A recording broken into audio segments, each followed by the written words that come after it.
Welcome to the Community Table, where we explore the secrets to success of the top real estate producers in our local market. A real conversation, hosted by Community Mortgage. This is Jason Woods with the Community Mortgage Podcast. Thanks for joining us this morning.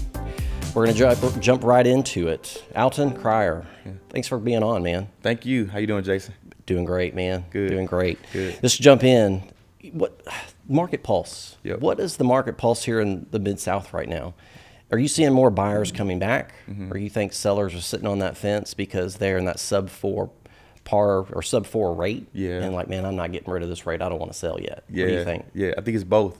It's a tale of two stories, right? You got sellers who their interest rate is so low and that principal pay down is just, it feels so good. Right. And then you have folks who they may be in their range with it, they're around that sub 4% range, and unfortunately the house is too small, or the house is too big. Right. And so they're going to have to move regardless, right? And so those are your folks that are kind of jumping out in the market that's selling. They either had the house for a long time, as you know, our baby boomers who've had their homes for 20 to 30 years. They own it free. Tons of equity. There you go, tons of equity, own it free and clear.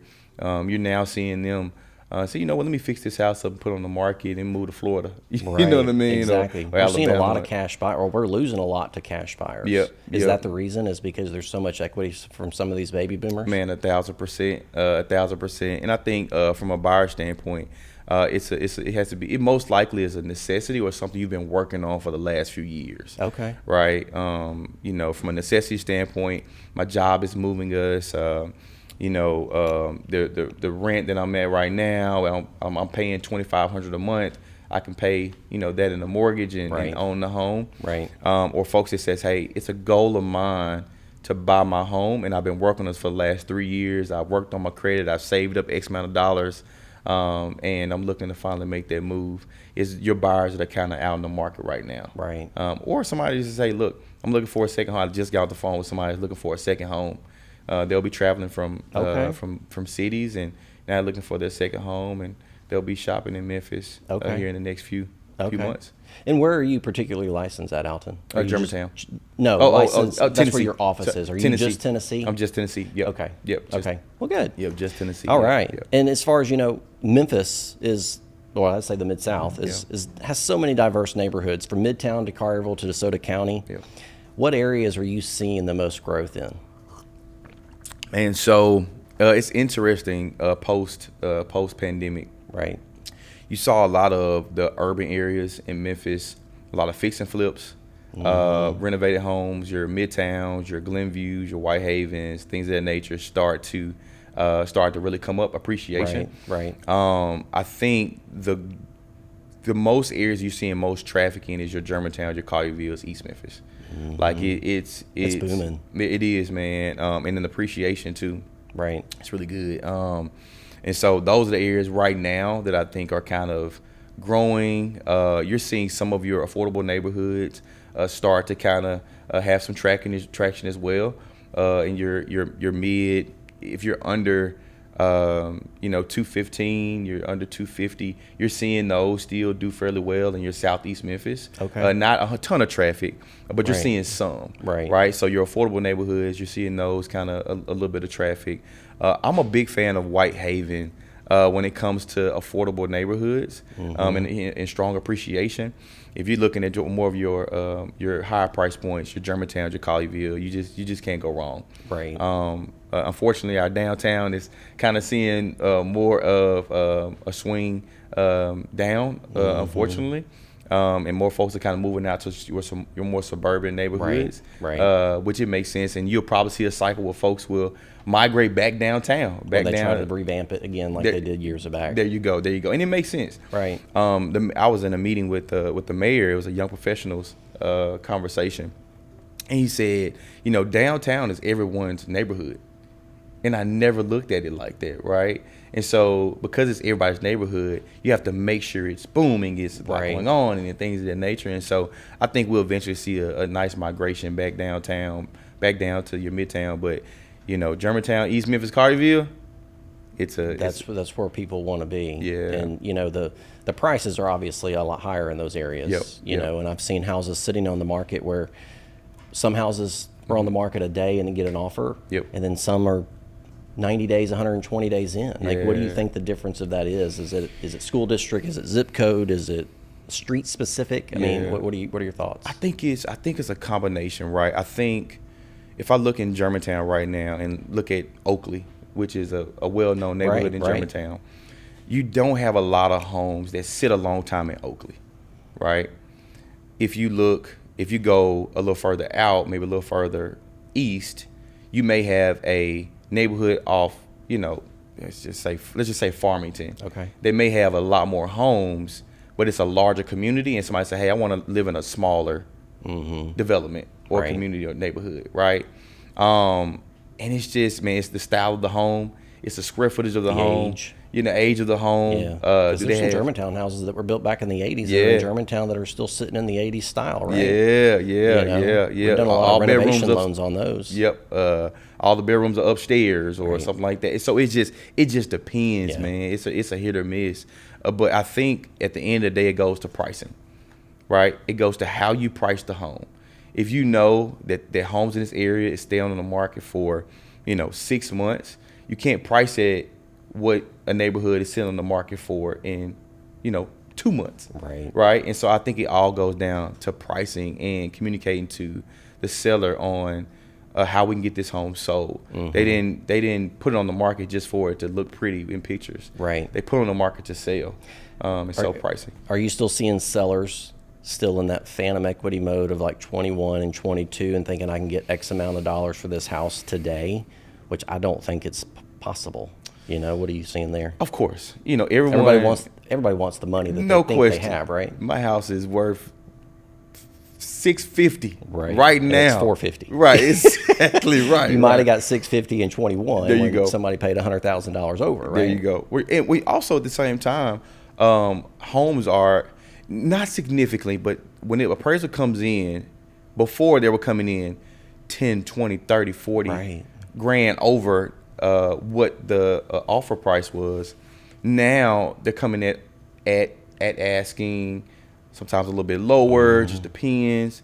And so you have new appraised values or comparable sales. You have to factor that in now. Of course. And now when we look at comps, we're looking 30 days out, 60 days out. What's pending? Right. Now we're jumping on the call and saying, hey, just out of curiosity, have y'all gotten past the appraisal period?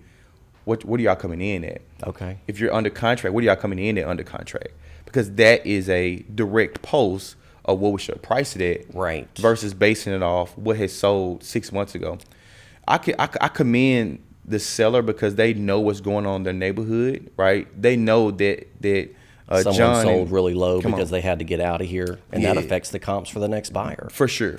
Or they know that Jane sold their house 6 months ago, and this is what they sold it at, right? And so, they know what's going on. It's just you have to give them the data and the correct information for now. Gotcha. And so to talk them out of that mode of that 2021, 2020 numbers, we ask, what's the motivation? Okay. What's the reason behind you selling? That's good. Right? And when you find out that, hey, I need to move here, or I need to take these funds and put them into a high yield savings account so I can save for retirement, whatever the reason is, once I know the motivation, okay, we can go route A where we market it, or we put it on the market X amount of dollars at market value or under market value to go ahead and get it sold, or we can go with the price that you suggest.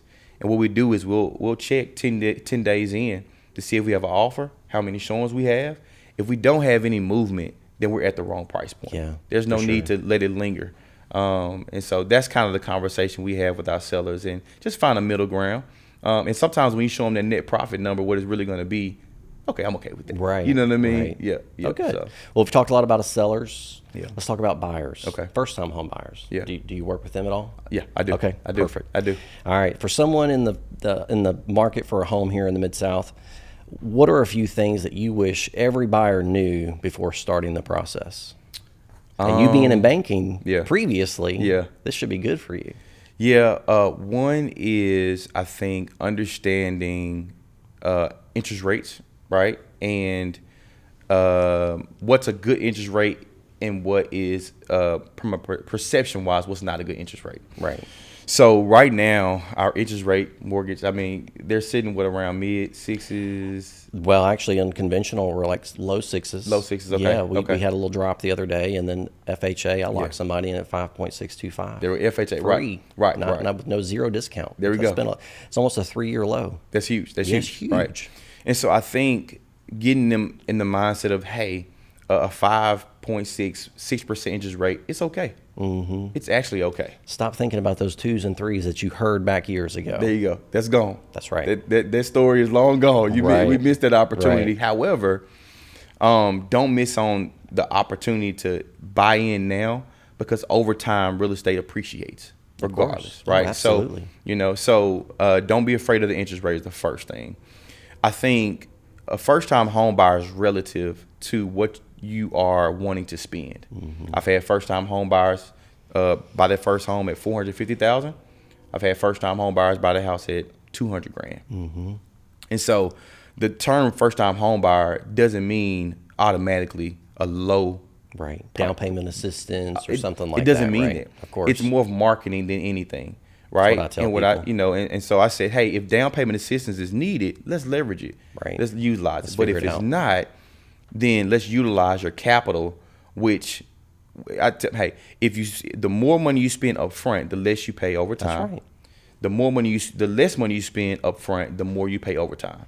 Right. And so it gives you a perspective of, hey, okay, I would like to utilize a down payment assistance. I know I'm going to pay more, but I'm only going to be in this house for 2 or 3 years. Right. I'm going to sell. Okay, that's fine. Mm-hmm. Hey, I'm going to be in this house for a while. I get a better interest rate if I bring my down payment. I'm going to pay less. I want to go this route because I want to pay less money over time, and I have the capital to put down, whether it's from my reserves, from a retirement account, whatever, a gift fund, whatever it is, right? Yeah.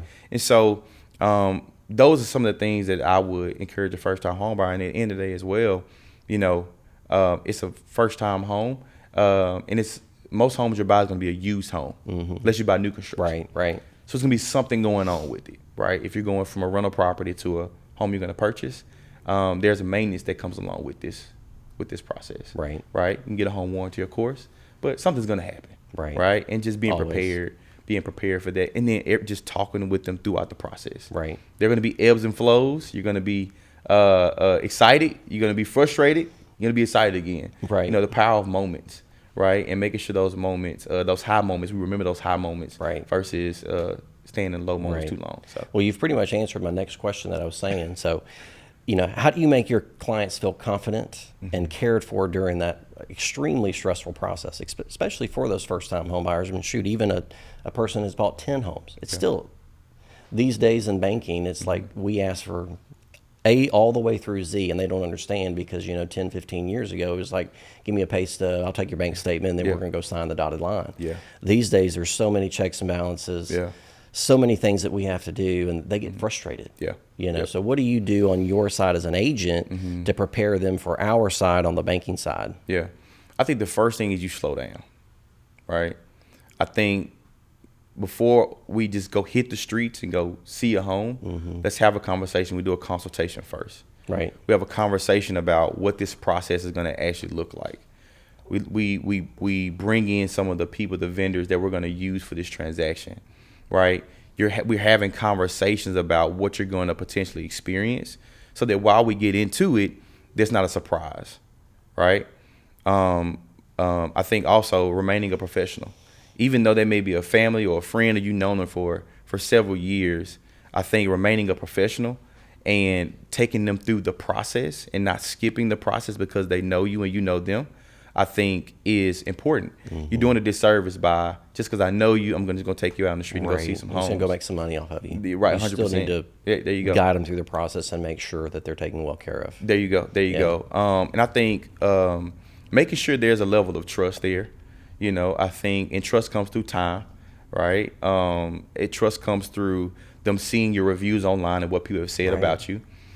Trust comes with you doing what you said you're going to do, right? And so I try to do if I said I'm going to do something, I'm going to try to do it. If I say I'm going to send you an email with this individual with these preferred vendors, I'm going to send it to you within a certain time frame. Awesome. And so I think building that trust, often conversations, making sure all parties are at the table. Same page, yeah. You know, if you're talking with a husband and wife, I like to make sure what are your wants and needs? What are your wants and needs? Right. Put them in a group text. Come on. Stop talking to the wife and then having to talk to the, why didn't you tell me? Then you told her, you know. There you go. There you go. I get that a lot. Oh, man, I always group text, group email, just say it one time. There you go. Not have to repeat myself. There you go. There you go. You and know. yeah, you got to make sure everybody's on the same page. Right. So, yeah. Right. Yeah. All right. Keller Williams. That's where you're at, right? Yeah. Okay. Yeah. So I know they're known for their strong agent culture and training. What do you think sets Keller Williams apart as far as on your side and like your team personally? Yeah, man. I think, you know, KW was, Keller Williams was the only brokerage I've ever been with. Okay. Right. They're the only person I ever dated. And so I think when first coming in, the community that KW has, I think I love the referral network. And so a portion of our business, majority of my business is Spear and Spear referral. Okay. And some of it comes from agent referrals. So we have a nationwide network, a global network actually, that we can reach out to individuals in DC, in Florida, in Portugal, in Singapore, in Atlanta, in New York, that if I have a client or someone that lives in the area looking to go to the area, we can collaborate and make sure we get that client taken care of. And vice versa. If they have someone coming to the Memphis area or Shelby County area, I can assist them with finding a home in Shelby County. Yeah. And so being a part of that referral network is very seamless. And it allows you to create another book of business in your business. Right. And so I love that about KW. Most importantly, in my Harvey group, I'm a part of the Harvey group, which is a team under James Harvey. Under Keller Williams, man. Strong team. And just love the branding and the team camaraderie and the access that we're able to give, and just the knowledge that we get from James and individuals on the team about how to handle clients and how to be a true professional. Because you guys are like a luxury group, right? Yep. We do have the stamp of being a luxury team because we've sold a certain amount of luxury homes, and I would say homes over the $700,000 price point. And honestly, we see luxury as an experience, not a price point. Okay. Right? Luxury is how we serve our clients, how we treat our clients as individuals, how we service them, and we try to provide white glove service, the high level communication, you know, making sure that you have the right vendors that make sure that it's a seamless process. That's what creates a luxury experience. When you go to the Ritz-Carlton, yes, the hotels may be, you know, fairly high in price, but it's the experience. It's the mints on the pillow. It's the Lila Bow lotion that you get in the hotel room. The nice white cloth, terry cloth robe. There you go. The slides and all that good stuff. It's the experience that you get. And so we consider that to be a luxury. And so if you're buying a house at $200,000, you get that same luxury experience because it's white about glove service. There you go. Because it's not about the price point. It's about your experience. Awesome. Now, what's one super secret thing about you in real estate that nobody knows?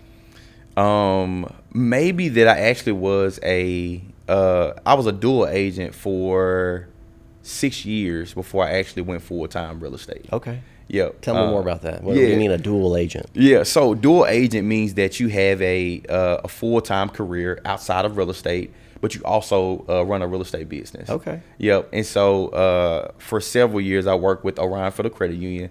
Good in my world. Banking. Okay. Yeah, in banking. I worked in banking for a total of 9 years actually, and it was amazing. I love the company. Had some great folks there in leadership. My colleagues, the brand, the organization, they really set me on a pathway to get well connected in Memphis and put me in the right space to be successful. And the experiences as well were amazing. But during that time there, I ended up getting my license from a good friend of mine, Cedric Brooks. He said, man, I'm about to get my license again. And, I'm about to start a team. Do you want to kind of help join? And I said, hey, I'll think about it. So Sid was on our board. I have a nonprofit as well. I know we'll probably talk about that. And he was on our board, and he was like, he encouraged me to take the test. Ended up taking the test. I passed the national portion, failed the legal state portion. And so I had to take that over again, and became an agent, man. And I did it part-time. dual for a number of years, and it was fun, and I felt like it was time for me to go in full time and run the business full time. Jump in feet, There you know, go. right? Head first, maybe. Head first. But yeah, that's one thing folks may not know. Yeah. All right. Well, what systems or habits have helped you scale your business in real estate, but still being a present father? Yeah. And also a husband. Yeah, man. And so I think sometimes going through the fire and what touching the stove, sometimes getting burnt, you realize that, hey, that's hot over there, and I'm not gonna do it anymore. So my first 5 years was, again, if I'm a dual agent, you're working a full-time job, you are running a real estate business, and I had a nonprofit at the time. I still do.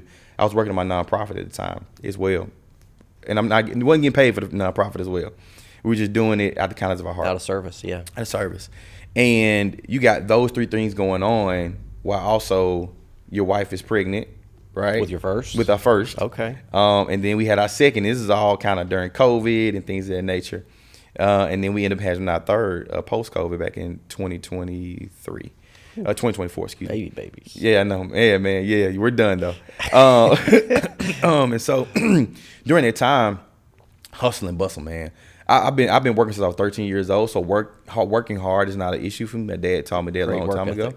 Great work ethic, and you're working and doing all these things and realizing that someone is sacrificing or suffering on the other side of your hustle. Mm-hmm.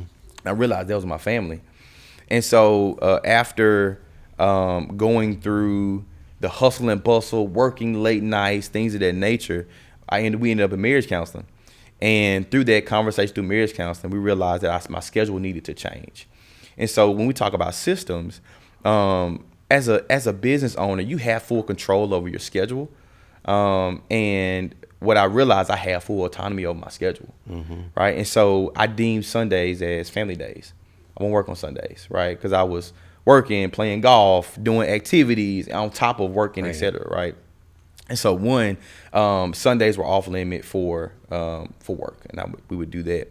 Second, I hired a transaction coordinator, right? One thing about being a real estate agent is you have all these roles you have to satisfy as a real estate agent, but you also have the real estate business, right? Mm-hmm. And so I hired a transaction coordinator, and that relieved me from doing a lot of the documentation. Paperwork, right?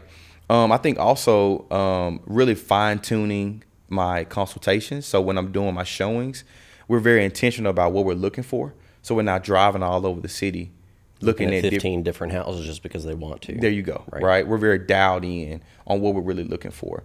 And then also focusing in what my business is, what my niche in my business is, which is spear referral, right? In real estate or any company, you can get there's shiny items of what you could do, right? Mm-hmm. This strategy and this idea and that idea, and realizing that if you're a man of one or two, now have a transaction coordinator, there's limitations on what you can do, right?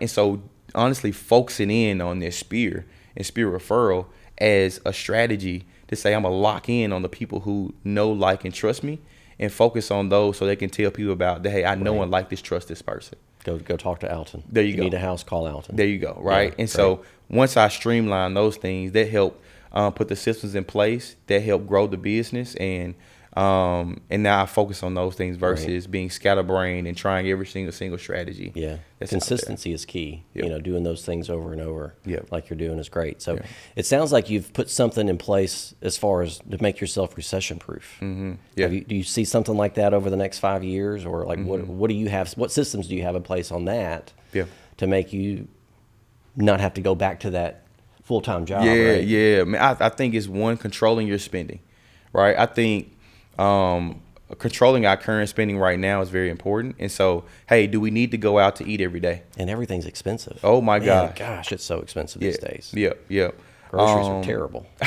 Exactly. Especially three babies. Man, I can't even imagine these days. I got teenagers and grown people. So I mean, shoot, they come over and eat my house, and just crazy. Yeah, I understand. And the toddler is eating. My youngest is eating like the other two. So we're not on baby food. He's like, I want pizza. I want real food. I want real food, lasagna, spaghetti.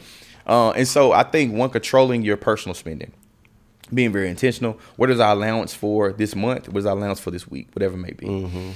I think putting aside a certain amount for taxes is very important, because what'll happen is that'll sneak up on you as well. Being a business owner, you have to do that. There you go, right? And so I think just doing the necessary things to run a business, right, and not running it as a side hustle. I think staying in front of your clientele and offering service when they don't need you is very important. A lot of times in business, you sometimes only make yourself available and seen when you need something from them. Right. So how do I provide service to my clients when they don't need me, right? If I got some Grizzly tickets coming up, hey, who wants to go? Hey, who do you need a vendor? Do you need a estimate on how much equity you have in your home? Like, just providing services to your clientele, even though they don't need you in the moment. I think is what makes you recession proof. Yeah. And being there for people in their most needed time. And so I can't count on my hand how many times I've sent food to a client who was in the hospital, right?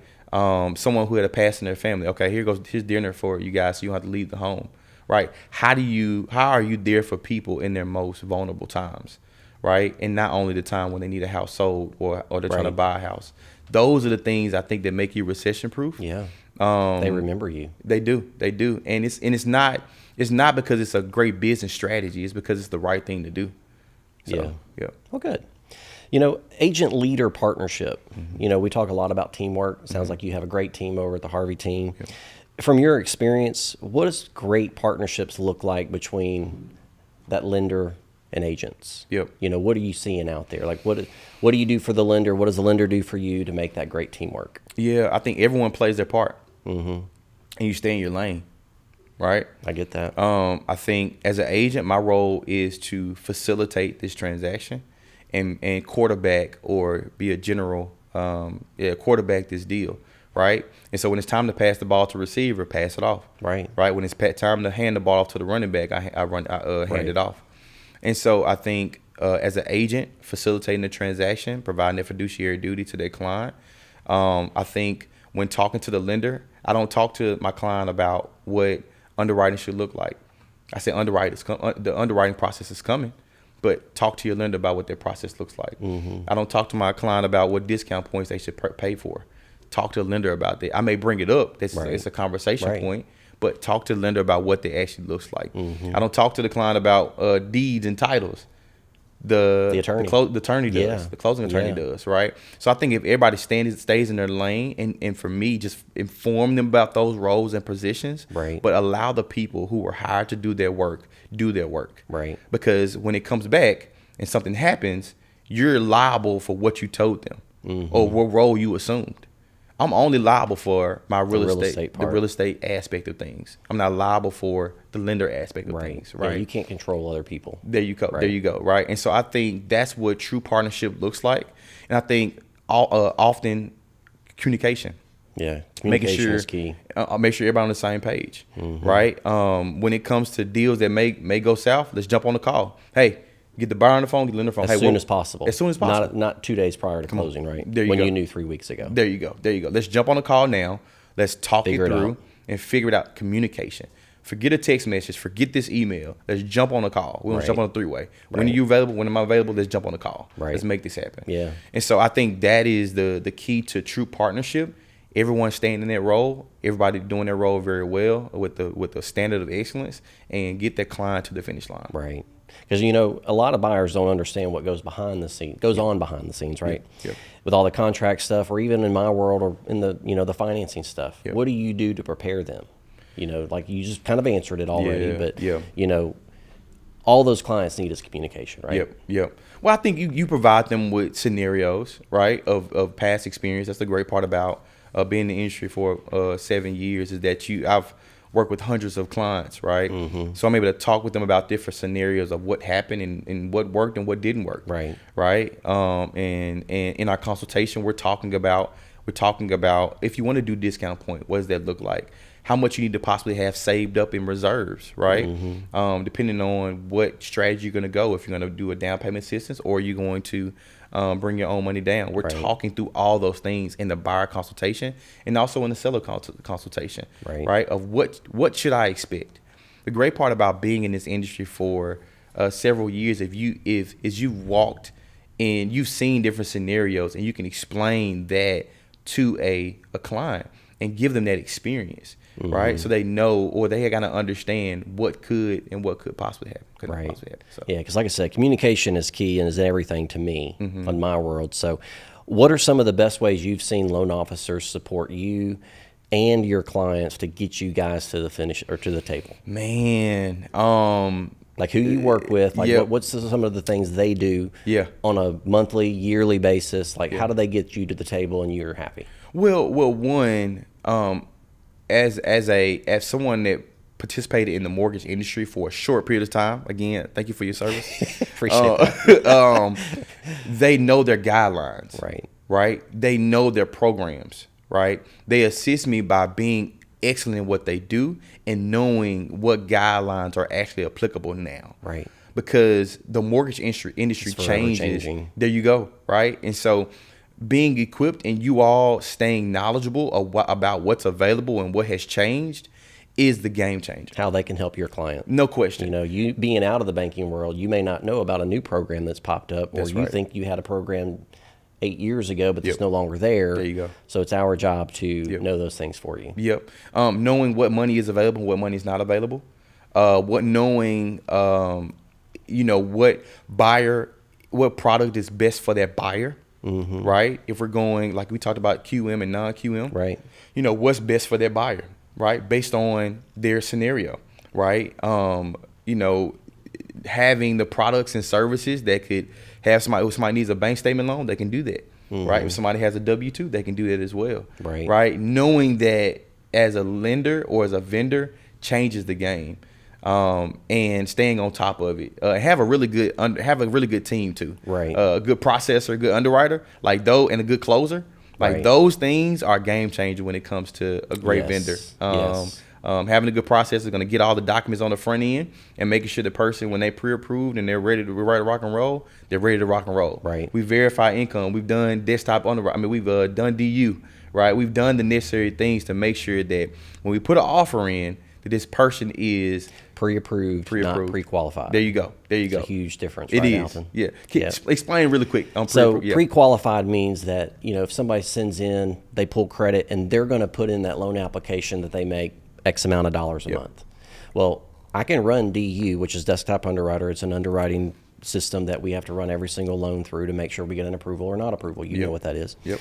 So with those two items, I can say you, Alton, are pre-approved for $400,000, but I didn't verify anything except when I looked at your credit score. You might have a 780 credit score. Right. You may have put you make $6,000 a month in income. Right.